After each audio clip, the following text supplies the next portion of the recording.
Salut les gens, alors là je vais vous parler de la carte choix. C'est la carte numéro 22, il y a écrit choix, avec un chemin, une route, un petit point là au milieu, qui nous indique qu'on a une croisée de chemin justement. Alors, c'est une carte qui, quel que soit le domaine, va nous dire qu'on a un choix à faire maintenant. Il est peut-être temps de passer à autre chose, ou de voir la situation d'une manière différente.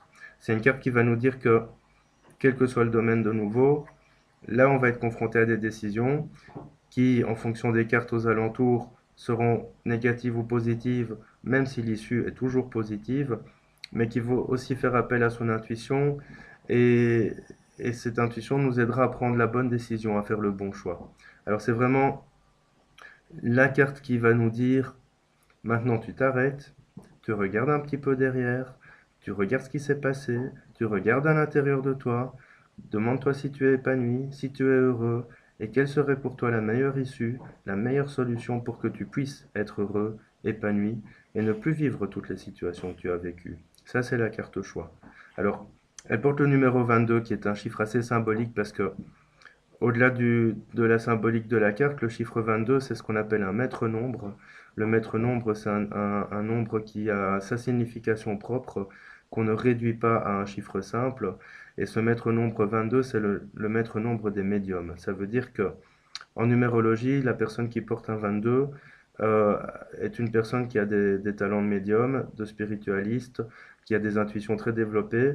Mais ce numéro 22 nous explique justement que pour faire face à tous ces choix, ben, il faut écouter ses intuitions, donc rentrer à l'intérieur de soi. Au niveau, au niveau d'une situation spécifique, si quelqu'un vous pose une question par rapport à quelqu'un, à quelque chose, à un travail, quelle que soit la situation, elle peut aussi nous signifier, en plus, si la carte âme n'est pas loin, que c'est un choix d'incarnation et qu'il va falloir surmonter cette épreuve parce que si on la repousse, eh ben, on pourra la remettre pour plus tard, que ce soit dans cette vie ou dans une autre vie. Alors, ce choix d'incarnation va nous amener à évoluer, à avancer, à comprendre beaucoup de choses. Mais il faut pour ça, de nouveau, rentrer à l'intérieur de soi. Il y a beaucoup de gens qui se fuient. Il y a beaucoup de gens qui n'arrivent pas à s'arrêter pour rentrer à l'intérieur de soi. C'est pourtant comme ça qu'on arrive à comprendre et à avancer. Alors cette carte ne laisse pas la place au doute, elle laisse la place à la réflexion. Donc tous les doutes que vous pouvez avoir, essayez de les verbaliser de manière à justement pouvoir diriger votre réflexion au mieux.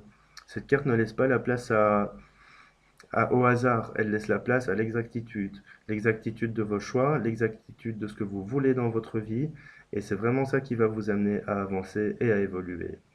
Au niveau karmique, c'est une carte qui nous explique que, d'une part, comme je le disais, la situation qu'on vit est un choix qu'on a fait, mais que très souvent dans nos vies, on a été confronté déjà à ces choix et qu'on n'a pas forcément réussi à en tirer les côtés positifs. Donc maintenant, ils se représentent à nous.